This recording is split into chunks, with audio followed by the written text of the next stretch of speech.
వలన విశ్వాసము కలుగును అని చెప్పేసి దేవుని యొక్క వాక్యం ద్వారా మనం నేర్చుకుంటూ ఉన్నాం. ఆ వినుట ఎవరిని గురించి వినాలంటే క్రీస్తుని గురించి వినాలని చెప్పేసి దేవుని యొక్క వాక్యం ద్వారా మనం తెలుసుకుంటూ ఉన్నాం. కాబట్టి మనుష్యుడు రొట్టె వలన జీవించుడని, దేవుని నోట నుండి వచ్చే మాట వల్ల జీవించుడని, దేవుని యొక్క వాక్యము వెండి బంగారాల కంటే జుంట తేనె దారుల కంటేనూ మధురమైనది కాబట్టి ఆ మధురమైనటువంటి మాటలను మనం వినటానికి మనం ప్రయత్నం చేద్దాం. వాక్యమైన దేవుడు మరొక మారు మనల్ని బలపరచడానికి, మనల్ని ఆదరించడానికి ఇష్టపడుతూ ఉంటుండగా మరొక మారు ప్రభు యొక్క కృపలో ప్రభు పరిశుద్ధాత్మ దేవుడు మనతో మాట్లాడుతూ ఉంటుండగా, ఇది దేవుడే మాట్లాడుతూ ఉన్నాడు, ఇది దైవిక స్వరము అని చెప్పేసి, దేవుడి స్వరము అని చెప్పేసి ఈ రోజున నీవు వినడానికి ప్రయత్నం చేయగలిగినట్లయితే పరిశుద్ధాత్మ దేవుడు నిశ్చయముగా నీతో మాట్లాడటానికి ఇష్టపడుతూ ఉన్నాడు. కనుక ప్రార్థన పూర్వకంగా మీరున్నటువంటి స్థలాల్లో, మీ యొక్క గృహాల్లో, మీ రూముల్లో కూర్చుని దేవుని మాటలు జాగ్రత్తగా వినాలని ప్రభు పేరిట మరొకసారి నేను మీకు తెలియజేస్తూ ఉన్నాను. ఎందుకు సారిసరిగా ఈ యొక్క మాటలు నేను తెలియజేస్తూ ఉంటానంటే, అజాగ్రత్తగా మనం ఉండకూడదు, జాగ్రత్తగా ఉండాలి. కనుక ఏమి వింటూ ఉన్నాము అనేటువంటి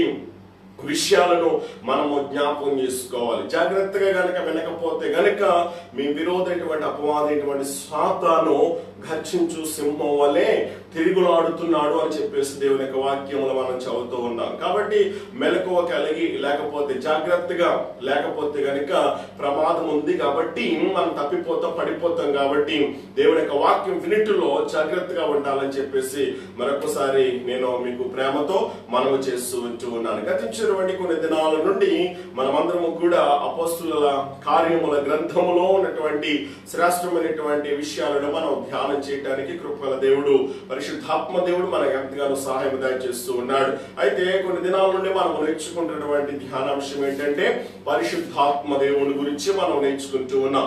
ఆ పరిశుద్ధాత్మ దేవుడు అని చెప్పేసి, ఆ పరిశుద్ధాత్మ దేవుడు ఒక వ్యక్తి దగ్గరికి వస్తే, ఒక వ్యక్తి హృదయంలోనికి వస్తే ఎలాంటి కార్యాలు జరుగుతాయో అని చెప్పేసి ఆలోచన చేయని పరిశుద్ధాత్మకు ఉన్నటువంటి సాదృశ్యాలు, ఆ పరిశుద్ధాత్మకు ఉన్నటువంటి ప్రాముఖ్యత, మరి ఎన్నో విషయాలు గతించినటువంటి దినాల నుండి మనం నేర్చుకోవడానికి కృపగల దేవుడు ఎంతగానో మనకు సహాయం దయచేశాడు. కాబట్టి ఆ పరిశుద్ధాత్మ దేవుడు ఈ రోజును కూడా మనతో మాట్లాడటానికి ఇష్టపడుతూ ఉన్నాడు. ఈ యొక్క అపోస్తల కార్యగ్రంథము అంతటికి కూడా ముఖ్య వచనం ఏంటి అని అంటే గనుక, మరి అపోస్తల కార్యగ్రంథం 1వ అధ్యాయము 8వ వచన భాగం, అయినను పరిశుద్ధాత్మ మీ మీదకి వచ్చినప్పుడు మీరేం పొందుకుంటారు? శక్తి పొందుకుంటారు, శక్తి పొందుకుంటారు. కాబట్టి ఎప్పుడైతే ఆ పరిశుద్ధాత్మ కొరకు వారు కనిపెట్టారో, ఎదురు చూచారో, వాగ్దానము చేయబడేటువంటి ఆ వాగ్దానాన్ని కనిపెడుతూ ఉన్నప్పుడు అద్భుతంగా ఆశ్చర్యమైనటువంటి రీతిలో 2వ అధ్యాయంలో మనం వచ్చేసరికి ప్రియ స్నేహితులారా, పరిశుద్ధాత్మ దేవుడు వారి మీదకి వచ్చినప్పుడు అద్భుతమైనటువంటి రీతిలో ఒక్కొక్కరు వారి శక్తి పొందుకున్నట్లుగా, బలము పొందుకున్నట్లుగా దేవుని యొక్క కార్యాలు వారు అద్భుతమైన రీతిలో, ఆశ్చర్యకరమైనటువంటి రీతిలో జరిగించినట్లుగా మనం చూస్తూ ఉన్నాం. ఎప్పుడైతే వారు శక్తి పొందుకున్నారో, వారు శక్తి లేనటువంటి వారిగా ఉన్నప్పటికీ, బలము లేనటువంటి వారిగా ఉన్నప్పటికీ, చదువు లేనటువంటి వారిగా ఉన్నప్పటికీ, ఎటువంటి ధైర్యము అనేది వారిలో లేకపోయినప్పటికీ, ఆ పరిశుద్ధాత్మ దేవుడు వారిని ఏం చేశారు అంటే కనుక శక్తివంతులుగా చేశారు, బలవంతులుగా చేశారు, ధైర్యవంతులుగా చేశారు. కాబట్టి ప్రియ స్నేహితులారా, దేవుని కొరకు గొప్ప కార్యాలు చేసినట్లుగా మనం చూస్తున్నాం. వారి గురించి ప్రజలు ఇచ్చిన సాక్ష్యం ఏంటో తెలుసా? వారు భూలోకాన్ని తలక్రిందులు చెయ్యువారిగా ఉన్నారు అని చెప్పేసి దేవుని యొక్క వాక్యం ద్వారా మనం నేర్చుకుంటా ఉన్నాం. అయితే ప్రియ దేవుని బిడ్డలారా, ఆలోచన చేయండి. ఆ శక్తితో వారు ఎన్నో అద్భుతాలు చేశారు, ఎన్నో ఆశ్చర్య కార్యాలు చేశారు. వారు కేవలము మనుషులు మాత్రమే. ఆలోచన చేయండి, వారు బలహీనులే, మనలాంటి మరి బలహీనతలో ఉన్నటువంటి వారి ఆలోచన చేయండి. వారు విద్య లేనటువంటి పామరులు, చదువుకోలేదు వారు, జ్ఞానం లేనటువంటి వారు. కానీ ఆలోచించే 3వ అధ్యాయం వచ్చేసరికి, మొదటి అధ్యాయంలో ప్రభు చెప్పారు, ఇదిగో వాగ్దానం చేయబడినటువంటి ఆ వాగ్దానం కోసం మీరు కనిపెట్టండి అని చెప్పేసి, మరి యేసు ప్రభు వారు ఆ దేవాదేవుడు వాగ్దానం చేసినప్పుడు అలా కనిపెడుతూ ఉన్నప్పుడు 2వ అధ్యాయంలో వారు శక్తి పొందుకున్న తర్వాత 3వ అధ్యాయం వచ్చేసరికి ఆలోచన చేయండి. పేతురు గారు ఆ యొక్క పుట్టిన మొదలుకొని ఆ శృంగారమైనటువంటి దేవాలయము దగ్గర పడినటువంటి ఆ యొక్క కుంటివాణ్ణి ఆలోచన చేయండి. యేసు నామము చెప్పగానే ఆలోచన చేయండి నా దేని బిడ్డలారా, వాడు లేచి నడిచినట్లుగా దేవుని యొక్క వాక్యములు మనం చదువుతూ ఉన్నాం. ఆ రీతిగా ఆ యొక్క పరిశుద్ధాత్మ శక్తిని పొందుకున్నటువంటి అపోస్తలులందరూ కూడా శిష్యులందరూ కూడా దేవుని కొరకు గొప్ప కార్యాలు చేసినట్లుగా దేవుని యొక్క వాక్యం ద్వారా మనము నేర్చుకుంటూ ఉన్నాం. అయితే ఈ ప్రత్యేకమైన సమయంలో ఈ యొక్క అపోస్తల కార్య గ్రంథంలో ఉన్నటువంటి మరి 5వ అధ్యాయములో నుండి ఒక ప్రాముఖ్యమైనటువంటి విషయాన్ని నేను మీకు జ్ఞాపకం చేయాలని ఇష్టపడుతూ ఉన్నాను. దేవుని బిడ్డలంగా మనం కూడా ఎవరికి లోబడాలో, ఎవరికి విధేయత చూపించాలో, దేవుని మాట వెంట వల్ల వచ్చేటువంటి ఆశీర్వాదాలు ఎలా ఉంటాయో అనేటువంటి విషయాలు కాస్త నేను 5వ అధ్యాయంలో నుండి కొన్ని ప్రాముఖ్యమైనటువంటి విషయాలు నేను మీకు తెలియచేయాలని ఇష్టపడుతూ ఉన్నాను. దయచేసి మీరు అందరూ కూడా వాక్యాన్ని జాగ్రత్తగా వినాలని ప్రభు పేరట మరొకసారి నేను మీకు తెలియజేస్తా ఉన్నాను. చూస్తారా ఒకసారి 5వ అధ్యాయము 29వ వచన భాగాన్ని ఒకసారి మనం చదువుదాం. 5వ అధ్యాయము 29వ వచన భాగంలో ఉన్నటువంటి లేఖన భాగాన్ని మనం చదువుదాం. అందుకు పేతురును అపోస్తలులను మనుషులకు కాదు దేవునికే మేము లోబడవలెను కదా. చూడండి దేని బిడ్డలారా, ఇక్కడ పేతురు గారు ఇస్తున్నటువంటి సాక్ష్యము, లేకపోతే పేతురు గారు అధికారులతో ప్రధాన యాజకులతో చెబుతున్నటువంటి మాట ఏంటి అని గనక మనం ఆలోచించినట్లయితే, అందుకు పేతురును అపోస్తలులను మనుషులకు కాదు దేవునికే లోబడవలెను కదా అని అంటూ ఉన్నారు. ఈ 5వ అధ్యాయంలో ఏం జరిగింది అని గనక మనం ఆలోచించగలిగినట్లయితే, పరిశుద్ధాత్మ శక్తి పొందుకున్నటువంటి వారు మామూలుగా లేని వాళ్ళు అద్భుతాలు చేయగలుగుతూ ఉన్నారు, ఆశ్చర్యకాలు జరిగిస్తా ఉన్నారు. ఎన్నో సంఘంలో అద్భుతాలు జరగటం ద్వారా ఆ శక్తి, ఆ పరిశుద్ధాత్మ దేవుడు వారి ద్వారా ఎన్నో మహత్కార్యాలు జరిగిస్తూ ఉన్నారు. ప్రియ దేవుని బిడ్డలారా, ఆలోచించండి. 5వ అధ్యాయంలో వచ్చేసరికి సంఘంలో మరి ఎప్పుడైతే బిడ్డలు అపోస్తలులందరూ కూడా ఆరైతే శక్తి పొందుకున్నారు, వారందరూ కూడా ఏక మనస్సు కలిగి, ఏకాత్మ కలిగి, సహవాసములో, ప్రార్థన చేయటంలో, రొట్టె విరుచుటలో, ఇంటింటా మరి కూడుకున్నట్లో క్రమం తప్పకుండా అలా ఆరాధిస్తూ ఉన్నారు, దేవుడి నామాన్ని మహిమపరుస్తూ ఉన్నారు. సంఘం అలా విస్తరించబడుతూ ఉంటా ఉంది. అనేక మంది సంఘంలో చేర్చబడుతూ ఉన్నారు. సంఘంలో చేర్చబడుతున్నటువంటి వారికి దేవాది దేవుడు, పరిశుద్ధాత్మ దేవుడు ఏ కొదువు అనేది లేకుండా చేస్తూ ఉన్నారు. ఆలోచన చేయండి. ఎప్పుడైతే దేవుని దగ్గరకు వస్తూ ఉన్నారు, దేవుడు సహవాసం చేస్తూ ఉన్నారు, ఆ పరిశుద్ధాత్మ దేవుడు వారిలో ఉన్నటువంటి కారణాన్ని బట్టి ప్రియ దేవుని బిడ్డలారా, ప్రభువును నమ్ముకున్నటువంటి వారు అందరూ కూడా ఏం చేస్తూ ఉన్నారంటే గనక స్థిరాస్తులను అమ్మేసి అపోస్తుల పాదాల దగ్గరకు వారు తెస్తా ఉంటుంటే అపోస్తులు ఏం చేస్తూ ఉన్నారు అంటే గనక అందరికీ కూడా వాటిని పంచి పెడుతూ ఉన్నారు. దేవుని బిడ్డలారా, అలాగా ఎవరికి కూడా ఏ లోటు ఉండట్లేదు, ఏ కొదువు ఉండట్లేదు. పరిశుద్ధాత్మ దేవుడు వారందరినీ కూడా అద్భుతమైన రీతిలో, ఆశ్చర్యకరమైనటువంటి రీతిలో దేవుడు వారిని పోషిస్తూ ఉన్నాడు, వారిని నడిపిస్తూ ఉన్నాడు. అటువంటి సందర్భాల్లో ఒక కుటుంబం ఉంది, వారి యొక్క భార్య భర్తల పేర్లు అననీయ సప్పీరాలు. వీరు అనుకున్నారు సంఘం ఇలా విస్తరించబడుతా ఉంది, అనేక మంది వారికి ఉన్నటువంటి స్థిరాస్తులను అమ్మేసి వారి దగ్గర తీసుకొస్తూ ఉన్నారు. అలా తీసుకొస్తా ఉంటే సంఘంలో వారికి మంచి పేరు వస్తా ఉంది, సంఘంలో వారిని అందరూ కూడా గౌరవిస్తూ ఉన్నారు. వారికి ఏ విషయాల్లో కూడా లోటు అనేది రావట్లేదు, ఏ విషయాల్లో కూడా మరి చింత అనేది లేకుండా వారు చక్కగా సమృద్ధిని అనుభవిస్తూ ఉన్నారు.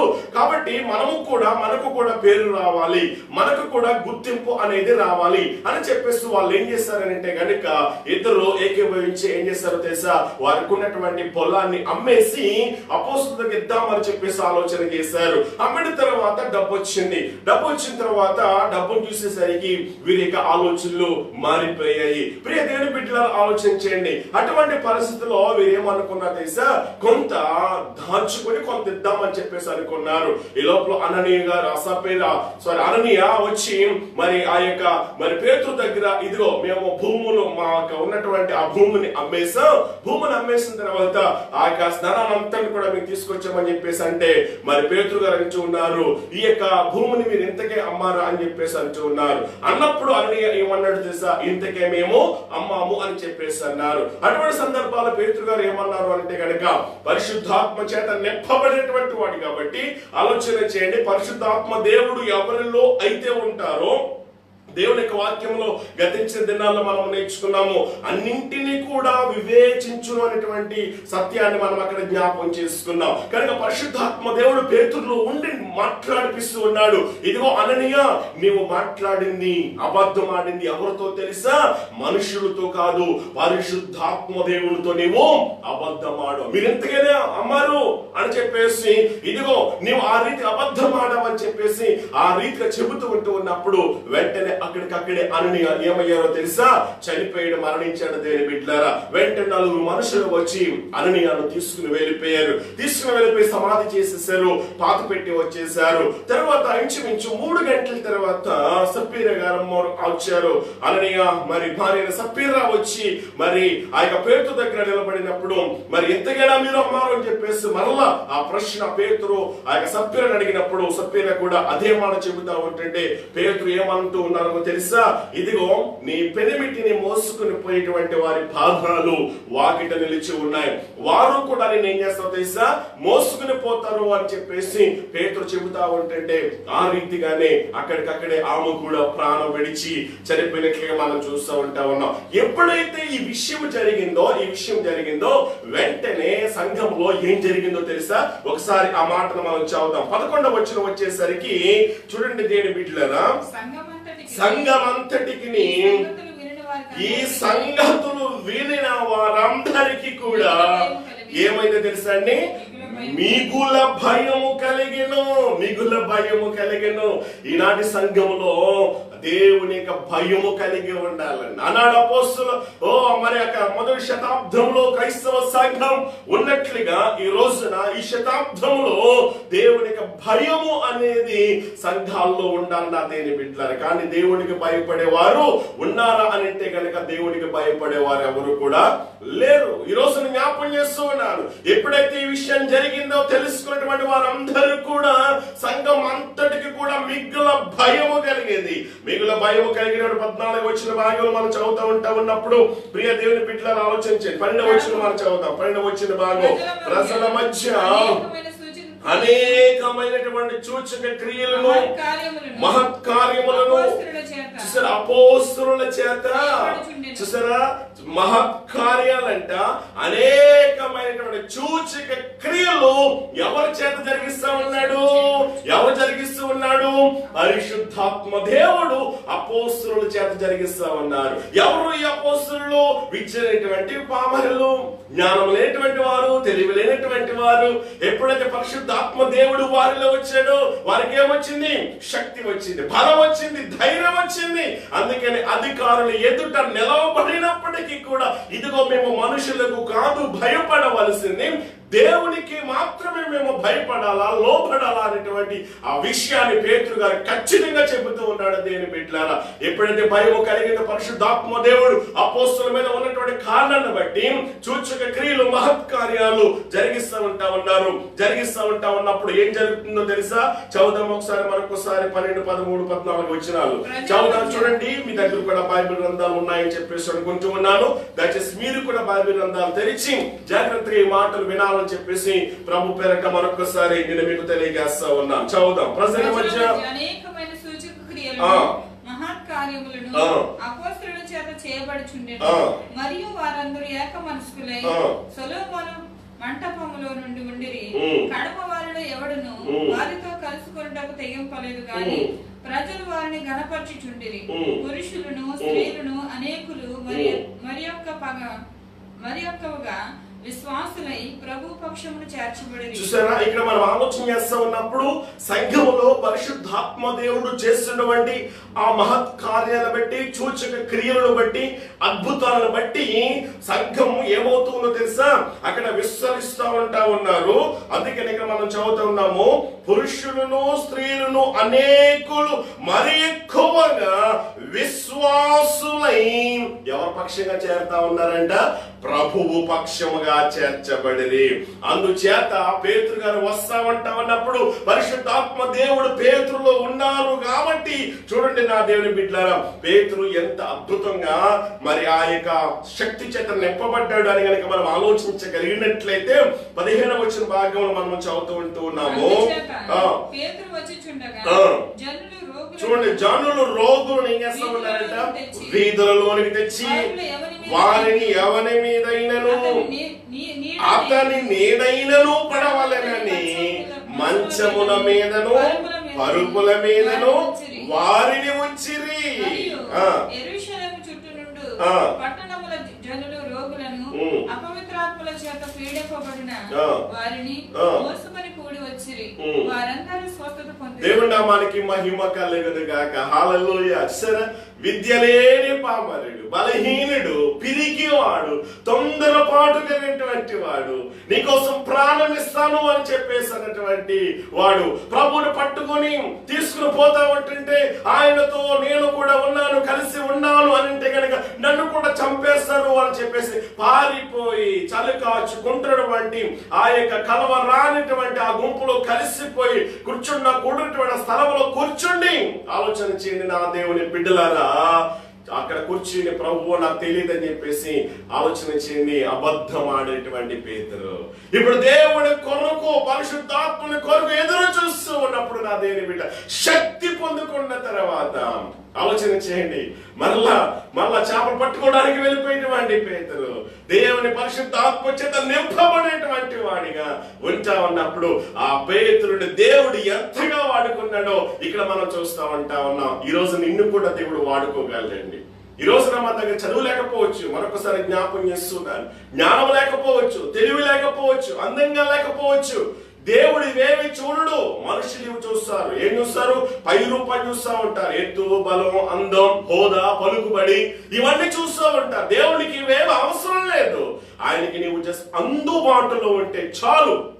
ఇదిగో ప్రభువా నేనున్నాను, నన్ను వాడుకో అని చెప్పేసి కనుక నీవు ప్రార్థించగలిగినట్లయితే ప్రభువా ఇకనైనా సరే, ఈ రోజు నుంచి అయినా సరే నీ సేవ నేను చేస్తాను ప్రభువా, ఇంతవరకు నీ సేవ నేను చేయలేకపోయాను, సరిగా ప్రార్థించలేకపోయాను, సరిగా వాక్యం చదవలేకపోయాను, సరిగా సాక్ష్యం ఇవ్వలేకపోయాను, ఇవ్వాలని తెలిసి కూడా ఇలా ఉండాలని తెలిసి కూడా బ్రతకలేకపోయాను ప్రభువా. ఇదిగో నీ శక్తితో నింపు ప్రభువా, నీ బలంతో నింపయ్యా, నీ పరిశుద్ధాత్మతో నింపు ప్రభువా అని చెప్పేసి ఆ పరిశుద్ధాత్మ దేవుడు మనము హృదయంలోనికి ఆహ్వానము చేసినప్పుడు మన బలహీనమే కావచ్చు, శక్తిహీనమే కావచ్చు, చదువు లేనటువంటి వారమే కావచ్చు నా దేవుని బిడ్డలారా ఆలోచించండి. ప్రభు నేను అద్భుతమైన రీతిలో, ఆశ్చర్యకరమైన రీతిలో వాడుకుంటాడు పేతురులాగా. చూడండి, ఆ పేతురు నీడ పడితే చాలు అని చెప్పేసి వివిధ రోగములు కలిగినటువంటి వారందరినీ కూడా మంచాల మీద, పరుపుల మీద మోసుకుని వస్తూ ఉన్నారు. అలా పేతురు గారు వెళ్తా ఉంటుంటే, నీడ పడుతూ ఉంటుంటే ప్రజలందరూ కూడా ఏమవుతున్నారో తెలుసా అండి? స్వస్థత పొందుకుంటూ ఉన్నారు, ఆరోగ్యం పొందుకుంటూ ఉన్నారు.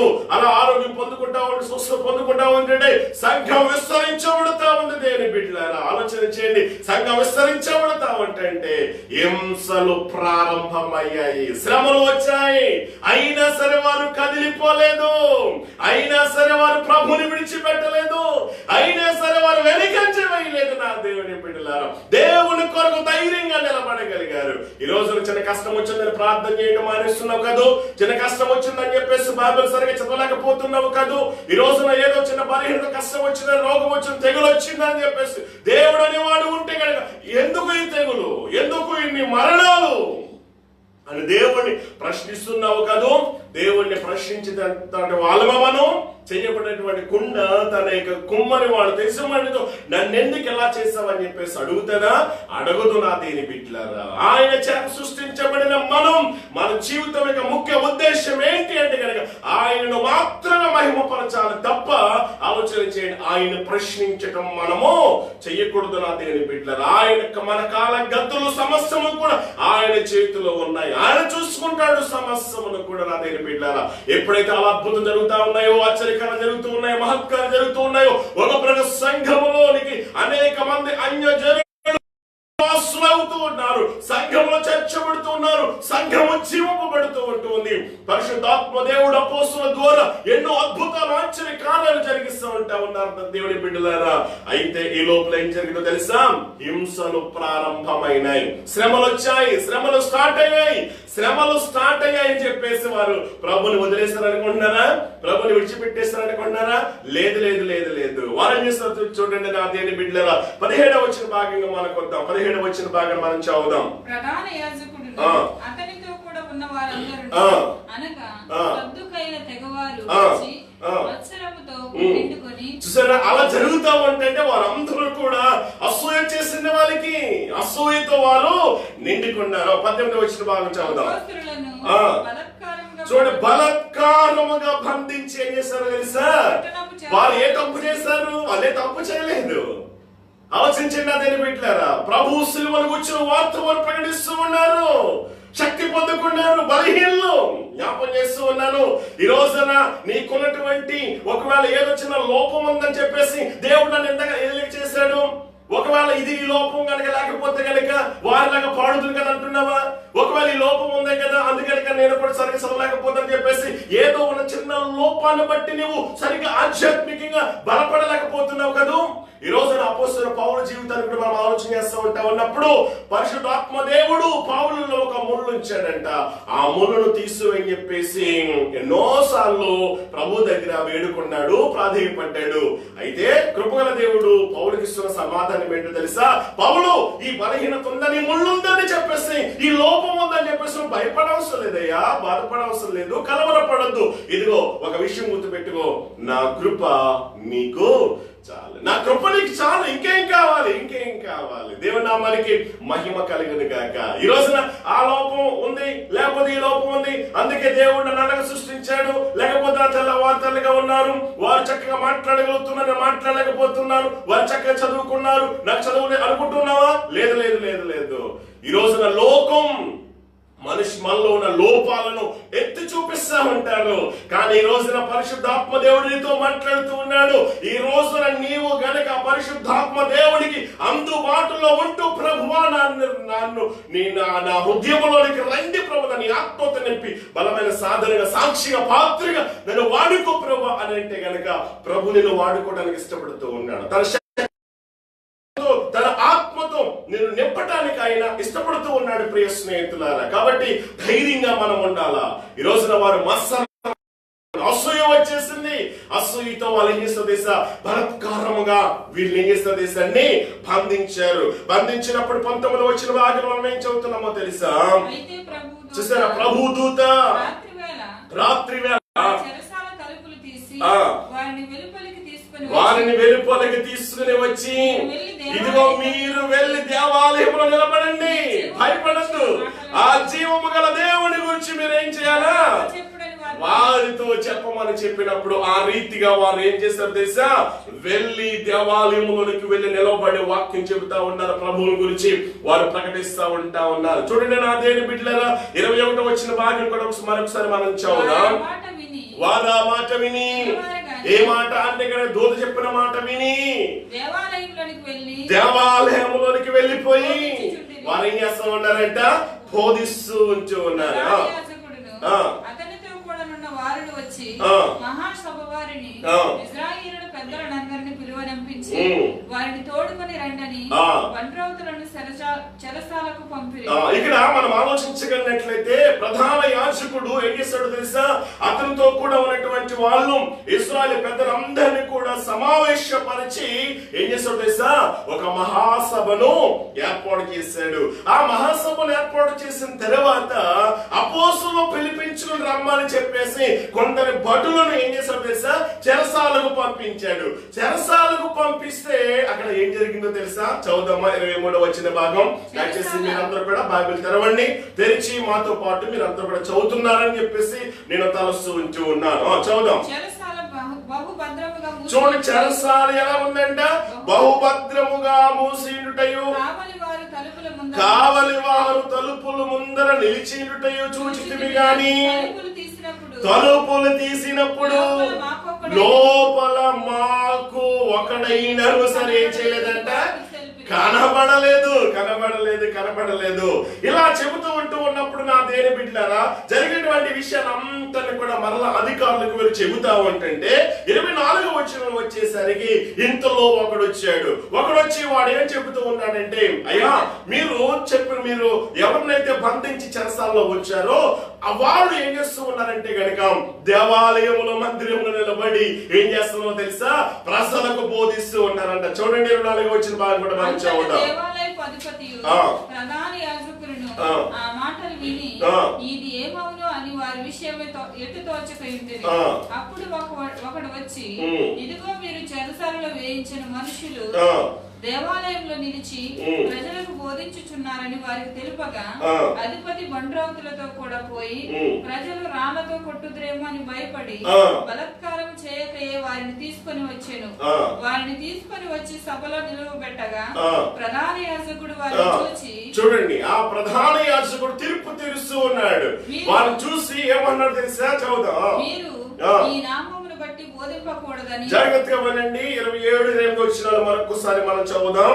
మేము మీకు ఖండితముగా ఆజ్ఞాపింపలేదా? 27 నుంచి వారిని తీసుకుని వచ్చి సభలో ఏం చేశారు? నిలవబెట్టారు. వెళ్ళేసరికి చెరసాల ఎలా ఉంది? భద్రంగానే ఉంది. వారు కంగారు పడ్డారు.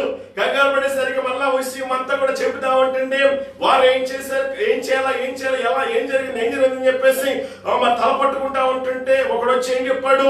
అయ్యా, వారు ఏం చేస్తా ఉన్నారు? దేవాలయంలో ఈ రీతిగా నిలబడి బోధిస్తా ఉన్నారని చెప్పేసి అంటా ఉన్నప్పుడు మరలా అక్కడికి వచ్చి ఒకవేళ వారిని కనుక బలవంతంగా తీసుకుని వచ్చి ఒకవేళ దౌర్జన్యంతో పట్టుకుని వారు తీసుకుని వస్తే కనుక ప్రజలందరూ కూడా ఎక్కడ మమ్మల్ని రాళ్లతో కొడతారేమో అని చెప్పేసి ఆలోచించండి. దౌర్జన్యం చేయకుండా చక్కగా మాటలు చెప్పి వాళ్ళు తీసుకొచ్చారు. ఆ సభ మహాసభ నిలవబెట్టిన తర్వాత ఆ ప్రధాన యాజకుడు వారిని చూసి ఏమంటా ఉన్నారు అని అంటే గనక చూడండి ఏమంటా ఉన్నారు. 8 వచ్చిన భాగం. వారిని చూచి చూడండి, మీరు ఈ నామమును బట్టి బోధింపకూడదని మేము మీకు ఖండితముగా ఆజ్ఞాపించలేదా? సరే, ఒకసారి మీకు చెప్పాం కదా, మీకు ఆజ్ఞాపించాం. ఏమని ఆజ్ఞాపించాం? ఇదిగో మీరు ఈ నామమును బట్టి ఏం చేయకూడదు? బోధింపకూడదని ఆజ్ఞాపింపలేదా? ఇదిగో మీరేం చేస్తా ఉన్నారు? ఈ యెరూషలేమునంతటిని కూడా ఈ యొక్క బోధతో మీరు నింపేస్తా ఉన్నారు. ఈ మనుషుని హత్య మా మీద తేవాలని చెప్పేసి మీరు ఏం చేస్తా ఉన్నారు? ఉద్దేశించుచున్నారని చెప్పేసి చెబుతూ ఉన్నప్పుడు పేతురు గారు ఇస్తున్న సమాధానం అన్నమాట. ఇంత మనం చదివాము. ఏమన్నాడు తెలుసా? మేము మనుషులకు కాదు దేవునికే మేమేం చేయాలా? లోబడాలి అని చెప్పేసి ఆ రీతిగా మరి మాట్లాడుతూ ఉంటుంటే ఆలోచన చేయండి. అక్కడే పేతురు గారు ఇస్తున్నటువంటి సాక్ష్యము అద్భుతంగా ఉంటది. జాగ్రత్తగా మరొక 30 నుంచి మనం చదువుతాం. 32 వచనాలు జాగ్రత్తగా వినండి. నా దేని బిడ్డలారా, ఎవరు కూడా ఆలోచనగా ఉండద్దని ప్రభు పేరట మరొకసారి నేను మీకు తెలియజేస్తా ఉన్నాను. చూడండి, మీరు బ్రానుగా వేలాడదీసి సంహరించిన యేసు దేవుడు ఏం చేశాడు? ఆయనను లేపను. ఇశ్రాయేలు కుమారు మనసు పాపక్షమాపణ దయచేయుటకై దేవుడు ఆయన ఏం చేశాడు తెలుసా? అధిపతిని గాను రక్షకుని గాను తన దక్షిణ హస్త బలము చేత హెచ్చించి ఉన్నాడు. అంత మాత్రమే కాదు, 32 వచ్చిన భాగంలో పేతురు గారి ధైర్యం చూడండి. నా దేని బిడ్డలారా, మేమును దేవుడు తనకు విధేయులైన వారికి అనుగ్రహించిన పరిశుద్ధాత్మయు ఈ సంగతులకు మేము సాక్షులమై ఉన్నామని చెప్పేసి పరిశుద్ధాత్మతో నింపబడినటువంటి వాడిగా అద్భుతాలు ఆశ్చర్య కార్యాలు పరిశుద్ధాత్మ దేవుడు పేతురు ద్వారా జరిగిస్తూ ఉన్నప్పుడు సంఘములో హింస ప్రారంభమైనప్పుడు ఆలోచన బలాత్కారం చేసి బంధించి చెరసాల వేసినప్పటికీ దేవాది దేవుడు పరిశుద్ధాత్మ దేవుడు దూతను పంపించి ఇదిగో మీరు ధైర్యంగా ఉండి కలవరపడదు, మీరు ఉదయం లేచి మందిరంలో వెళ్ళి నిలబడి వాక్యం చెప్పండి అని చెప్పేసి అంటా ఉన్నప్పుడు ఆ రీతిగా తెల్లవారిన వెంటనే వారు వెళ్ళిపోయి ఆలోచించండి, భద్రముగానే ఉందంట. చెరసాల తలుపులు అలాగే ఉన్నాయి. ఏ మాత్రము కూడా ఆలోచించి అద్భుతమైన రీతిలో దేవాదిని వారిని నిలవబెట్టి ఆలోచించండి కార్యం జరిగిస్తా ఉంటుంటే వారికి ఆల్రెడీ ఖండితంగా ఆజ్ఞాపించినప్పటికీ పేతురు గారు ఏమన్నారు? ఇదిగో మేము మనుషులకు కాదు మీకు కాదు లోబడాల్సింది, మేము ఆ దేవునికి లోబడాలి. ఎందుకు? మేము సాక్షులు అని చెప్పేసి అధికారుల ముందు ధైర్యంగా అలా పేతురు గారు మాట్లాడుతూ ఉంటుంటే ఆలోచించే 33 వచ్చిన భాగంలో వారు ఆ మాటలు విన్నటువంటి వారు ఏం చేశారో తెలుసండి? అత్యాగ్రహం తెచ్చుకుని వీరిని చంప నిర్దేశింపగా సమస్త ప్రజల వలన ఘనత నొందిన వాడును ధర్మశాస్త్రోపదేశకుడునైన గమలీయేలుకు ఒక పరిసయుడు మహాసభలో లేచి ఈ మనుషులను కొంతసేపు వెలుపల ఉంచుడని ఆజ్ఞాపించి ఆజ్ఞాపించి వారితో ఇట్లనెను, ఇశ్రాయేలీయులారా, ఈ మనుషుల విషయమై మీరేమి చేయబోచున్నారో జాగ్రత్త సుమండి. ఈ దినములకు మునుపు దూత లేచి తానొక గొప్పవాడనని చెప్పుకొనెను. ఇంచుమించు 400 మంది మనుష్యులు వారితో కలుసుకొనిరి. వాడు చంపబడెను. వానికి లోబడిన వారందరూ చెదరి వ్యర్థులయ్యిరి. వానికి తరువాత జనసంఖ్య దినములలో గలిలయుడైన యూదా అను ఒకడు వచ్చి ప్రజలను తనతో కూడా తిరుగుబాటు చేయ ప్రేరేపించెను. వాడు కూడా నశించెను. వానికి లోబడిన వారందరూ చెదరిపోయిరి. కాబట్టి నేను మీతో చెప్పినదేమనగా, నేను మీతో చెప్పింది ఏమంటే, ఈ మనుషుల జోలికి మీరు ఏం చేయొద్దు, వారిని ఏం చేయాలా, విడిచిపెట్టండి. ఈ ఆలోచన అయినను ఈ కార్యమైనను మనుషుల వలన కలిగినదైనా అది వ్యర్థమగును. దేవుని వలన కలిగినదైనా మీరు వారిని జాగ్రత్త సుమా. ఇది మనుషుల వలన కలిగిందా, దేవుని వల్ల కలిగిందా? జాగ్రత్తగా ఆలోచించండి. మీరు ఒకవేళ దేవునితో పోరాడు వారు అవుదురు సుమి, వారతని మాటకు సమ్మతించి అపోస్తలులను పిలిపించి కొట్టించి యేసు నామమును బట్టి బోధింపకూడదని ఆజ్ఞాపించి వారిని ఏం చేశారంట, విడుదల చేశారంట. అలా విడుదల చేసినప్పుడు 41 వచ్చిన భాగంలో ఆలోచన చేయండి. అలా కొట్టినా, అలా హింసించిన సంఘంలో మొదటి హింస ప్రారంభమైనప్పుడు వాళ్ళు చేసిన పని ఏంటో తెలుసా దేవుని బిడ్డలారా? వారికి భయపడలేదు. ఎవరికి భయపడ్డారు?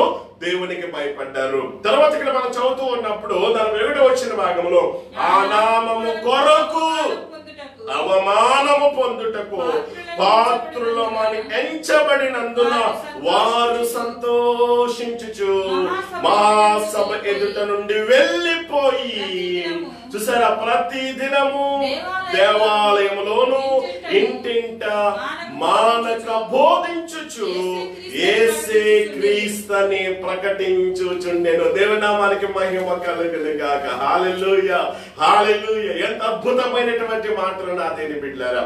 వారు దేవునికి లోబడ్డారు. పరిశుద్ధాత్మ దేవునికి వారు విధేయత చూపించారు. శక్తి పొందుకున్నారు. మహత్కార్యాలు జరిగించారు. పరిశుద్ధాత్మ దేవుడు వారిలో ఉన్న ఖాళీని బట్టి ఆలోచన చేయండి. శ్రమలు వచ్చాయని, బాధలు వచ్చాయని, హింస వచ్చిందని, కొట్టాలని, తిట్టాలని, దూషించాలని ఆలోచన చేయండి నా దేని బిడ్డలారా. ఇదిగో ఆ నామాన్ని బట్టి మీకు బోధించకూడదని ఒకసారి ఖచ్చితంగా చెప్పాం కదా. ఎందుకు మీరు ఆ నామాన్ని బట్టి ఈ యెరూషలేము అంతటిని కూడా ఆయన బోధతో నింపేస్తా ఉన్నారని చెప్పేసి అంటా ఉన్నప్పుడు, ప్రియ దేని బిడ్డలారా, ఆలోచన చేయండి. చివరికి వారిని ఆ రీతిగా కొట్టి పంపించేసినప్పటికీ సంతోషంతో వెళ్ళిపోయారంట. వెళ్ళిపోయి ఏం చేస్తారు తెలుసా? ఇక ప్రార్థన చేయటం మానేయలేదండి. ఆలోచన చేయండి. ఇంటింట కూడా యేసై క్రీస్తు అని చెప్పేసి సాక్ష్యం ఇవ్వగలిగారు. మరి ఈ రోజు నీ మాటలు వింటున్నటువంటి నీవు అటువంటి సాక్షిగా దేవుని కొరకు నిలబడతావా? అటువంటి సాక్షిగా ఎందుకని దేవుని కొరకు నిలబడకూడదు? ఈ రోజున పరిశుద్ధాత్మ దేవుడిని ఉదయంలోనికి ఎందుకు ఆహ్వానించకూడదు? ప్రియ దేని బిడ్డలను ఆలోచించండి. వారు భూలోకాన్ని తలక్రిందులుగా చేసేటువంటి వారిగా అయిపోయారు. ఈ రోజున పరిశుద్ధాత్మ దేవుడు నీలో ఉంటే నిన్ను బట్టి నీ కుటుంబానికి ఆశీర్వాదం. ఈ రోజున పరిశుద్ధాత్మ దేవుడు మన సంఘంలో పని చేయాల. పరిశుద్ధాత్మ దేవుడిని చాలా మంది అర్పిస్తూ ఉన్నారు, చాలా మంది దుఃఖపరుస్తూ ఉన్నారు. ఇంకా దుఃఖపరుస్తున్నావేమో, ఇంకా నీ పరిశుద్ధాత్మ దేవుడిని ఆర్పిస్తూ ఉన్నావేమో. ఇదిగో దుఃఖపరచొద్దు అని చెప్పేసి దేవుని యొక్క వాక్యం ద్వారా మనం నేర్చుకుంటా ఉన్నాం. ఇక్కడ మన ఆధ్యాత్మిక జీవితంలో ఆనాడు అపోస్తుల్లో ఉన్నటువంటి ఆ తీవ్రత, ఆ రోషం, ఆ మంట ఈ రోజున సంఘాల్లో ఉండాలి నా దేని బిడ్డలు. గతించిన దినాలు యూట్యూబ్ లో నేను భక్తి సింగ్ గురించి మాట్లాడుతూ ఆలోచన చేయండి. ఆయన తల్లిదండ్రులు ఉన్నతమైన విద్యను చదువుకున్న తర్వాత యేసు ప్రభుని అంగీకరించిన తర్వాత ఇదిగో నీకు చెబుతున్నటువంటి ఒక విషయం ఏంటో తెలుసా? నువ్వు బైబిల్ అయితే చదువుకో, ప్రార్థన అయితే నువ్వు చేసుకో, కానీ నువ్వేం చేయకూడదో తెలుసా? ఎవరైనా సరే అడిగినప్పుడు నువ్వేం చేయకూడదో తెలుసా? చెప్పకూడదో తెలుసా? ఏమని చెప్పకూడదో తెలుసా? నేను క్రైస్తవుడిని కాలేదని చెప్పాలి అని చెప్పేసి అంటా ఉన్నప్పుడు భక్తి సింగ్ గారు ఏమన్నారు తెలుసా? ఊపిరి పీల్చుకోకుండా ఉండగలనా, బ్రతకగలనా? నేను బ్రతకలేను. ఊపిరి పీల్చుకోక తీసుకోకపోతే ఏమవుతాను? చచ్చిపోతాను, చనిపోతాను. అలాగైతే యేసు ప్రభువు సజీవుడిగా నాలో జీవిస్తూ ఉన్నాడు. ఆ సజీవుడైన వాడు యేసుని నేను ప్రకటించకుండా నేను ఎలా ఉండగలను? ఆలోచన చేయండి. ప్రభు వారి దర్శనం ద్వారా మాట్లాడాడు. ఏమని మాట్లాడారు? ఇదిగో నీవు నా సేవ చేయాలి, ఇదిగో నీకు ఒక పిలుపునిస్తూ ఉన్నాను, ఒక దర్శనాన్ని ఇస్తూ ఉన్నాను, ఇదిగో నువ్వేం చేయాలో తెలుసా? నీకు అవసరమైనవన్నీ కూడా ఏది కావాలన్నా సరే, ఏ అవసరం ఉన్నా సరే నా దేవుని బిడ్డల జాగ్రత్తగా వినండి, నీవు నా దగ్గర తప్ప ఎవరి దగ్గర కూడా నీవు చెప్పటానికి వీల్లేదన్నారు. దేవుని బిడ్డలు ఆలోచన చేయండి. ఆస్తిని, ఐశ్వర్యాన్ని అంతటను కూడా విడిచిపెట్టేస్తే దేవుడు విడిచిపెట్టేశాడా? విడిచిపెట్టలేదు. దేని బిడ్డలు అనేకమైన కోట్ల రూపాయలు సంపాదించారు, అద్భుతమైన పరిచర్య చేశారు. ఈ రోజు ఆయన పరిచర్యలు నేటికి కూడా మరి ఎన్నో అద్భుతాలు మనం చూస్తా ఉన్నాను. అదేని బిడ్డలారా, కనుక పరిశుద్ధాత్మ దేవుడు ఎప్పుడు కూడా నేను విడిచిపెట్టాడు. ఇదిగో దేవుడు కొరకు నువ్వు వాడబడే పాత్రగా ఉండాలి. దేవుడి కొరకు బలమైన పాత్రగా నువ్వు పని చేయాలా? ఇంకా ఎంతకాలం లోకాన్ని ప్రేమిస్తావు? ఎంతకాలం ఇంకా లోకాన్ని, పాపాన్ని ప్రేమిస్తూ ఉంటావు? ఇదిగో పరిశుద్ధాత్మ దేవుడు ఆహ్వానిస్తూ ఉన్నాడు. హృదయం అనే ద్వారమునొద్ద నిలుచుండి ఆయన తట్టుచూ ఉన్నాడు. కనుక ఈ రోజైనా సరే ఆయన స్వరాన్ని విని ఎందుకు తలుపు తీయకూడదు? ఎందుకని? ప్రభువా నన్ను వాడుకో ప్రభువా, ఇదిగో నేను సేవనం చేస్తాను ప్రభువా అని చెప్పేసి నువ్వు ఎందుకని ఒక మంచి తీర్మానం ప్రభు పాదాల దగ్గర ఎందుకని నువ్వు తీసుకోకూడదు? వారి విద్య లేని పామరులే, జ్ఞానం లేదు, ధైర్యం లేదు, పిరికివారు, చాలా బలహీనులు. కానీ ఆత్మ వచ్చినప్పుడు శక్తి పొందుకున్నారు. వారు బలమైనటువంటి సాక్ష్యం ఇవ్వగలుగుతూ ఉన్నారు. ఈ రోజు నీవు కూడా ఆ రీతిగా ప్రభు తన ఆత్మతో నింపడానికి ఇష్టపడుతూ ఉన్నాడు. అయితే ఇక్కడ ఒక విషయాన్ని మీకు జ్ఞాపం చేస్తూ ఉన్నాను. మనుషులకు కాదు మనము లోబడాల్సింది. ఎవరికి మనము లోబడాలా? దేవునికి మాత్రమే మనము లోబడాలి అనేటువంటి విషయాన్ని నేను జ్ఞాపం చేస్తూ